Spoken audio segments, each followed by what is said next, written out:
বুড়ো হয়ে কুজো হয়ে গেছে, কি হয়ে গেছে এদের এরকম, আরে হুজুর, আরে হুজুর খালি রাজনীতি করে, প্রতি মাসে এত ছুটি কেন কাটায়? ছিল কি ছিল না? কিন্তু ওই সমস্ত বুড়ো যাদের হায়াত গেছে ফিরো, ঠিক নেবে ঠিক, এরপরেও আলেম ওলামার বিরুদ্ধে কথা বলে, আবার বট গাছের নিচে বসে আল্লাহ সৃষ্টির খুদ ধরে, আছে না নাই? কই দুনিয়া এত কিছু দেখলাম, আল্লাহর এই সৃষ্টির ভুল আছে। চাচা কোন সৃষ্টি? কই বট গাছ এত বড়, তোর ফল এত ছোট কে? আছে না নাই? এরপর আমার যখন হাওয়া এসেছে, শরীরের মধ্যে বাতাস লেগেছে, যে ঘুমের ঝুল এসেছে, গাছের উপরে ঢালের উপরে বসেছে এক পাখি, জোরে কন্যা কে বসেছে? এক পাখি যে বসেছে, ফল পড়বে পড়বে, ওই কপাল পুরা বুড়ে পড়েছে নাকের ডগার পর, জোরে কন্যা কিসের পর? নাকের ডগা আছে না 32 দাঁত, সেনে ও ঘুমেতে ঝোল মারিবিটি বলতেছে, আল্লাহ তুমি আমাকে বাঁচিয়েছো, গাছ অনুযায়ী যদি ফল হতো আমার চির জনমের জন্য শুকটান মারা বন্ধ হয়ে যেত। কথা বলেন ঠিক নেবে ঠিক?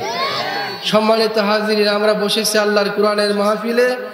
আমরা আজকে কোরআনের মাহফিলে বসার পর শয়তান আমাদের প্রকাশ্য শত্রু। কথা বলেন ঠিক নেবে ঠিক?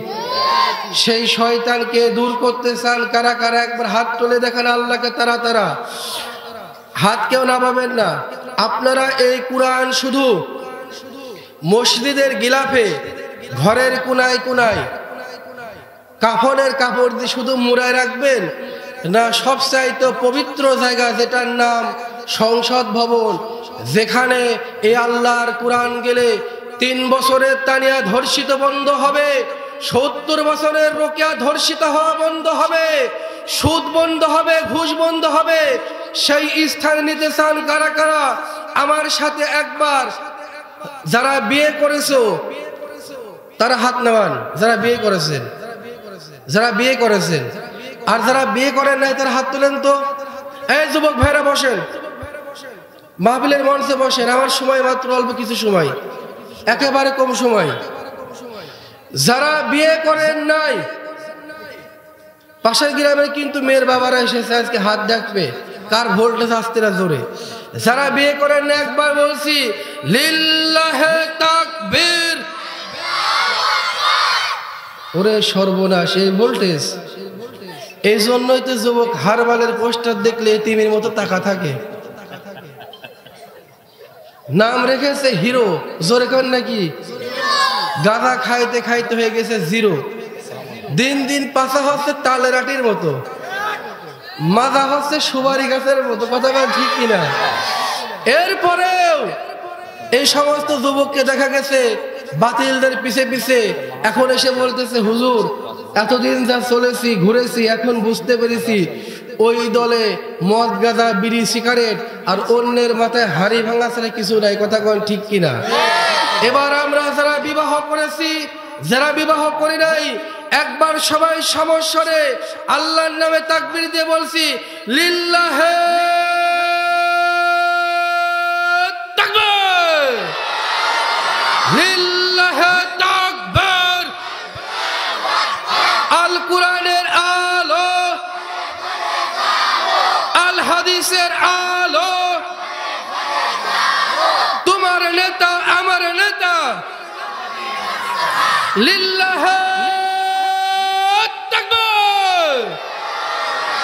আমার একটা স্বপ্ন পূরণ করো ওগো দয়াময়, তোমার পথে চলতে চলতে মরণ যেন হয়। কথা বলেন ঠিক কিনা? আমার ভাইরা, আমার বন্ধুগণ, লম্বা বক্তব্য দেওয়ার সময় নাই। এবার আসেন তো আমরা চলে যাই আল্লাহর কোরআনের দিকে, কারণ এই কোরআন হচ্ছে মানব জীবনের জন্য একমাত্র গাইডলাইন। ইহদিনাস সিরাতাল মুস্তাকিম, সরল ও সঠিক পথ, যে পথের মধ্যে থাকলে, যে পথের মধ্যে চললে এই কোরআন আপনাকে টানতে টানতে আল্লাহর 8টি জান্নাতের একটি জান্নাতে এর ভিতরে নিয়ে যাবে। জোরে জোরে কন্যা সুবহানাল্লাহ। সম্মানিত হাজিরিন, আমরা বসেছি সেই কোরআনের মাহফিলে। সম্মানিত উপস্থিতি, আমরা মুসলমান, মুসলমানের ভাই, কথা বলেন ঠিক নেবে ঠিক। রক্তের সম্পর্কের সাথে কোনো দরকার নাই, আত্মীয়তার সাথে আত্মীয়তার কোনো দরকার নাই, কিন্তু আমরা একজন মুসলমানের ভাই, সে কথা কোরআনে দলিল আছে না নাই? আল্লাহ তাআলা বলেন আল মুসলিমুন আখু মুসলিমুন, এক মুসলমানের ভাই। যদি এক মুসলমানের ভাই হয়, তাহলে কোনো মুসলমান ভাই আর এক ভাইয়ের বিরুদ্ধে মিথ্যা মামলা করতে পারে না, কথা বলেন ঠিক না বেটি? এক মুসলমানের ভাইয়ের জমির আইল কেটে ফুলসিরাতের মাঠ করতে পারে না, কথা বলেন ঠিক কিনা? দেখেন না, আব্দুল করিম আইল কেটেছে 3 ইঞ্চি, আব্দুল জলিল কেটেছে 4 ইঞ্চি, জোরে কোন কয় ইঞ্চি হয়? 5 ইঞ্চি। 6 ইঞ্চি আইলে যদি 5 ইঞ্চি কেটে ফেলে, ওটা কি আর আইল থাকে? তারপরেও এই সমস্ত মুরব্বী তাহাজ্জুদের নামাজ পড়ে বলছে রব্বানা যালামনা, আল্লাহ বলছে তোর মতো পাজির কথা শুনলাম না, কথা বলেন ঠিক কিনা? সম্মানিত হাজিরিন, ভাইজান বাবজি বাজানরা, রাসূলুল্লাহর ওফাতের পর, অর্থাৎ রাসূলের মৃত্যুর পর হযরত ওমরে ফারুকের জামানায় একটি ঘটনা।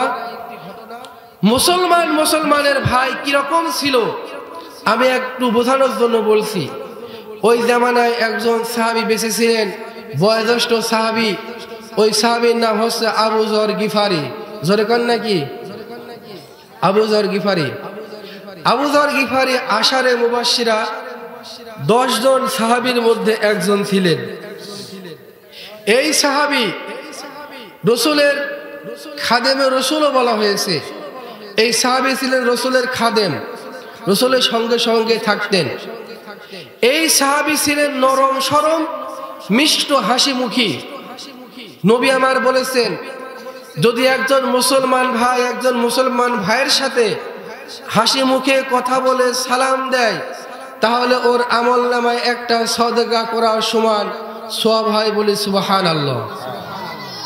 সম্মানিত হাজিরিন, আমার অতি ঠান্ডা লাগলেও কথা কি বোঝা যাচ্ছে? আমার ভাইরা, আমার বন্ধুগণ, রাসূলুল্লাহ সাহাবী হযরত আবু যর গিফারি একদিন চাদর গায়ে দিয়ে হেঁটে হেঁটে যায়। ওই মুহূর্তে বিশ্বনবীর কাছে এসেছে হযরতে জিবরাইল। জিবরাইল এসে কয়, ইয়া রাসূলুল্লাহ, ওই যে হেঁটে যায় আপনার সাহাবী হযরত আবু যর গিফারি। নবী আমার হতবাক হয়ে ফেরেশতা জিবরাইলের দিকে তাকিয়ে বলে, ভাই জিবরাইল, আপনি আমার সাহাবী আবু যর গিফারি কেউ চেনেন? বলতেছে নাম আরবি শব্দ, অর্থাৎ হা, আমি চিনি মানে আপনার এই সাহাবী জমিনে যত ফেরেশতা রয়েছে, আসমানে যত ফেরেশতা রয়েছে, আল্লাহর আরশ পর্যন্ত যত ফেরেশতা রয়েছে, সকল ফেরেশতারা আপনার আবু যর গিফারিকে চেনে। জোরে জোরে কন্যা সুবহানাল্লাহ। এ বন্ধু,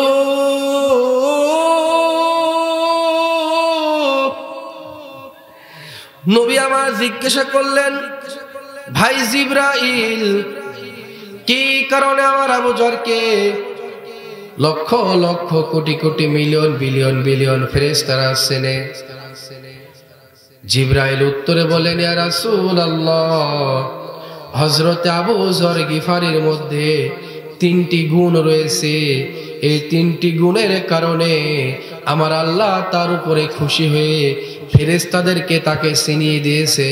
জোরে জোরে কন্যা সুবহানাল্লাহ। আমার ভাইরা, ওয়াজের মাহফিলে কিছু আমলের ওয়াজ দরকার আছে না নাই? আছে না নাই? অবশ্যই আছে। কারণ কিছু বক্তা আছে মাহফিলের মঞ্চে উঠেই খালি আমলিকে আঁকে আলা বাঁশ দেয়, আছে না নাই? 1.5 ঘন্টা ওয়াজ, তার 1 ঘন্টা খালি বাঁশ আর বাঁশ। কিন্তু ওদের বাঁশ দেওয়ার দরকার কি? ওরা তো এমনি বাঁশ খেয়ে আটকে পড়ে আছে, কথা কন না কে? কিন্তু নবী আমার কি আদর্শ দেখিয়েছিলেন। একজন ইহুদির বাগানে নবী আমার কাজ করলেন, 100 বালতি পানি তুলে দিলে রসুলকে কিছু খেজুর দেবে। 80 বালতি হয় যখন বালতির দড়ি ছিঁড়ে যায়, বালতি পড়ে যায় কুয়ার মধ্যে। ইহুদি এসে ডাক দিয়া কয়, মুহাম্মদ কি পড়ে গেল বালতির মধ্যে, কুয়ার মধ্যে? বলছে বালতি ছিঁড়ে পড়ে গেছে, আমি করব কি? আমি তো ইচ্ছা করে ফেলি নাই। আর সাথে সাথে ইহুদি বিশ্ব নবীর মুখের উপরে ঠাস করে সর মেরে গেছে। বলেন না আল্লাহু আকবার। নবী আমার চোখের পানি, ইহুদি যখন সর মেরে চলে যায়, নবী আমার ডাক দিয়া কয়, ও ইহুদি ভাই, আমার মুখের উপরে সর মেরেছো, হাতে তো ব্যথা পাও নাই, বলবে না সুবহানাল্লাহ? কি আদর্শ, কি চরিত্র! নবী আমার মক্কা বিজয়ের পর বললেন, ইসলাম কবুল করুক বা না করুক, আত্মসমর্পণ করলে সবার সাধারণ ক্ষমা, কথা কন ঠিক কিনা? আর আমার দেশে একদল দেখলাম বুবুজান পালানোর পরে একদল ভাঙতে শুরু করলো, আছে না নাই? ওরা আটকাইছিল সুতার জালে, এরা ক্ষমতা আসে দাঁড়াবে লোহার জালে, কথা কন ঠিক নেই বেটি? আমার ভাইরা, আমার বন্ধুগণ, এবার জিবরাইল বলতেছে, আপনার সাহাবী আবু যর গিফারি, এই সাহাবীর 3টা কাজকে আল্লাহ রাব্বুল আলামিন এত পছন্দ করেছেন, এই জন্যই তাকে সবাই চেনে, এমনকি আরশে আজিমের ফেরেশতারাও তাকে চেনে। বলেন না সুবহানাল্লাহ? আমার ভাইরা, আমার বন্ধুগণ, এবার জিবরাইল বলতেছেন, 1 নাম্বার হযরত আবু যর গিফারি নিজেকে দুনিয়ায় সব চাইতে ছোট মনে করে। জোরে কর না কি মনে করে? আরো জোরে কর না কি মনে করে? আমরা আমাদেরকে ছোট মনে করতেই পারি না, কথা বলেন ঠিক কিনা? আমি বড় মসজিদের খতিব, আমি ছোট মসজিদের হুজুরকে সালাম দেবো কে? আছে না নাই? কিন্তু সময় অল্প, বলবো কি, নবীর জামানায় একবার নবী একটা ওয়াজ করেছে, ওয়াজের পর সালামি বন্ধ হয়ে গেছে। কিভাবে? নবী আমার বলেছেন, যে ব্যক্তি আগে সালাম দেবে সে ব্যক্তি জান্নাতের মধ্যে সবচাইতে বড় একটা রাজ সিংহাসন পাবে। বলেন না সুবহানাল্লাহ? হযরত আবু বকর ওমরকে সালাম দিত, হযরত আলী উসমানকে দিত, হযরত ওমর হযরত আবু বকরকে দিত। এক সাহাবী আর এক সাহাবীকে সালাম দেয় না। কি আশ্চর্য ঘটনা ঘটে গেল! বিশ্বনবী কাছে দিয়েছে বিচার, ইয়া রাসূলুল্লাহ, আবু বকর বলতেছে ওমর আমাকে সালাম দেয় না, ওমর বলতেছে আবু বকর আমাকে সালাম দেয় না, হযরত উসমান বলতেছে আলী আমাকে সালাম দেয় না, বলতেছে কারণটা কি সালাম দেয় না? এই মুহূর্তে হযরত আলী ওই বিচারের মাজলিসের মধ্যে বলতেছে, ইয়া রাসূলুল্লাহ, আপনি কয়েকদিন আগে ওয়াজ করেছেন, আমাদের ওয়াসিয়াত নসিহত করেছেন, যে ব্যক্তি আগে সালাম দেবে সে জান্নাতের মধ্যে রাজ সিংহাসন পাবে। এই জন্য আমি আমার বড় ভাইদেরকে সালাম দিই না, যাতে তারা আমাকে দেয় আর সে রাজ সিংহাসন হাসিল হয়ে যায়। জোরে কর না সুবহানাল্লাহ? তাদের মনে হিংসা ছিল না ভালো ছিল? আমার ভাইরা, আমার বন্ধুগণ, নিজেকে ছোট মনে করলে আল্লাহ রাব্বুল আলামিন তাকে বড় বানিয়ে দেবে। যেহেতু এখানে বক্তাদের মাহফিল, মাগরিব থেকে শেষ পর্যন্ত সবাই বক্তা। বুখারী শরীফের হাদিসের মধ্যে পড়লাম, বিশ্বনবী আমার বলেন, যদি কোনো মুসলমানকে খাটো করে, ওকে বাঁকা নজরে দেখে, হাদিস থেকে বলছি আল্লাহ রাব্বুল আলামিন ওই বাঁকা নজর করা ওই খাটোওয়ালা লোককে এমন এক সময় আসবে যে ব্যক্তি ক্রিটিসাইজ করেছে, হেই করেছে, তার থেকে বড় বানিয়ে দেবে। জোরে কন্যা সুবহানাল্লাহ। আমার ভাইরা, আমার বন্ধুগণ, আর 2 নাম্বার গুণ হযরত আবু যর গিফারি যখনই সুযোগ পায়, সময় পায়, তখন সাথে সাথে সূরাতুল ইখলাস তেলাওয়াত করতে থাকে। জোরে কন্যা সুবহানাল্লাহ। সূরার নাম কি? সূরাতুল ইখলাস। হাদিসে স্পষ্ট পড়লাম, সূরা ইখলাস যদি কেউ একবার তেলাওয়াত করে, কোরআনের 1/3, 2বার করলে 2/3, 3বার করলে 3/3, মানে 3 বার তেলাওয়াত করলে 1 খতম কোরআনের সওয়াব। জোরে কন্যা সুবহানাল্লাহ। তাই বলে এই নয় এই 3 লাইনের সূরা, 4 লাইনের সূরা আমি পরে কোরআনের আর কিছু মুখস্থ করব না, আল্লাহ তো সওয়াব দেবে, এই আশা করলেও কিন্তু এক প্রকার গুমরাহি হবে। হযরত আবু যর গিফারি এই সূরাটা বেশি বেশি পড়তেন। আর 3 নম্বরে হযরত আবু যর গিফারি ভাবতেন আল্লাহ সৃষ্টি করেছেন, আমি মনে হয় একমাত্র জাহান্নামে যাব। জোরে কন্যা কোথায় যাব? জাহান্নামে যাব। আমি একমাত্র আল্লাহ সৃষ্টির মধ্যে, আমি মনে হয় জাহান্নামে যাব। আল্লাহ তুমি আমাকে জাহান্নাম থেকে বাঁচাও। কিন্তু আবু যর গিফারির ছোটবেলা থেকে শুরু করে আবু যর গিফারি সব সময় ইসলামের মধ্যে দাখিল ছিলেন। জোরে জোরে কন্যা সুবহানাল্লাহ। আমার ভাইরা, আমার বন্ধুগণ, বলতেছিলাম রাসূলুল্লাহর এই সাহাবীর জামানায় আবু যর গিফারির সময় একজন বেদুইন ব্যক্তি মদিনাতুল মুনাওয়ারা থেকে 350 মাইল দূর থেকে ব্যবসার কাজে এসেছে। মদিনায় গিয়ে ব্যবসা করবে। 200 মাইল পথ অতিক্রম করেছে, 300 মাইল পথ অতিক্রম করবে, এমন একটা অবস্থান হয়ে গেছে। এই মুহূর্তে একটা খেজুরের বাগানে বিশ্রাম নেওয়ার জন্য তার বাহন মরুভূমির জাহাজ উটকে বেঁধে যে একটু বিশ্রামের দিকে গিয়েছে, আর সাথে সাথে ওই জৈনক ব্যক্তি ঘুম এসে গেছে। বলেন না আল্লাহু আকবার। এই ঘুম আমাদের জন্য আল্লাহ দিয়েছেন শান্তি স্বরূপ। কথা বলেন ঠিক কিনা? আপনি যদি 3 দিন ঘুম না পারেন, আপনার মাথাটা পাগল হয়ে যেতে পারে।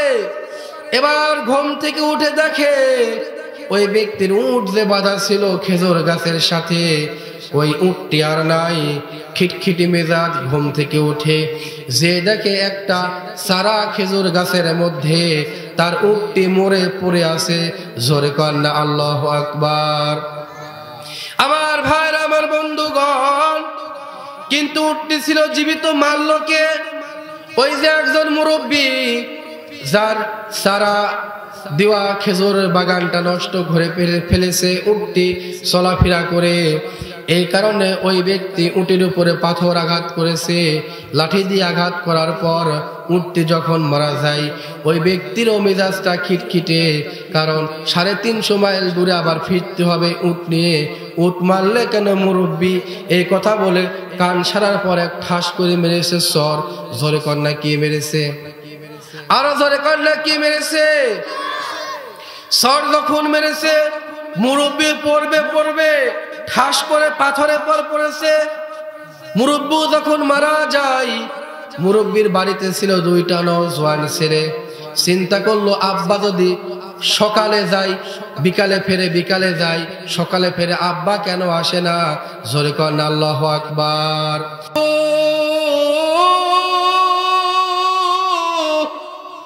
এবার ওই নওজোয়ান 2 যুবক এসে দেখে একটা উট মরে পড়ে আছে, আর পাশে পড়ে আছে তার বাবা।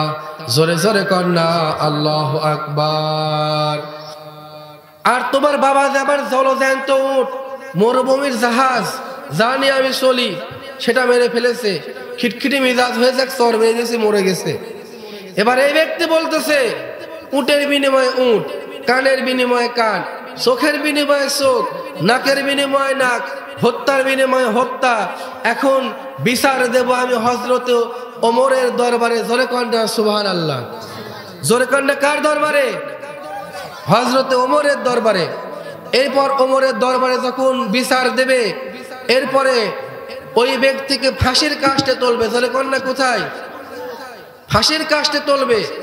ফাঁসির কাস্টে যখন তুলবে, ওই ব্যক্তি কেঁদে কেঁদে বলতেছে, তাকে ফাঁসির কাস্টে তুলবে ওই ব্যবসায়ী নওজোয়ান যুবক। তখন বলতেছে আমার একটা সত্য আছে মৃত্যুর আগে। তখন ওমর বলতেছে তোমার শেষ ইচ্ছাটা কি? বলতেছে মৃত্যুর আগে আমি 1 মাসের ছুটি চাই। যেরকম না কয় মাস? মৃত্যুর আগে ফাঁসির আগে 1 মাসের ছুটি হয়। কিন্তু ওমর দিয়েছিল, জামিনদার হয়েছিল হযরত আবু যর গিফারি রাদিয়াল্লাহু তাআলা আনহু। মাঝখানে অনেক ঘটনা, তার ফাঁসি হয়। নাকি আবু যর গিফারি যিনি জামানত হিসাবে তার পক্ষ থেকে জামিনদার ছিলেন, তার ফাঁসি হয়। নাকি কারো ফাঁসি হয় না। অনেক বড় ঘটনা। আল্লাহ রাব্বুল আলামিন যেন আবার কোন ময়দানে শোনার তৌফিক দেয়। সকলে বলে আমিন।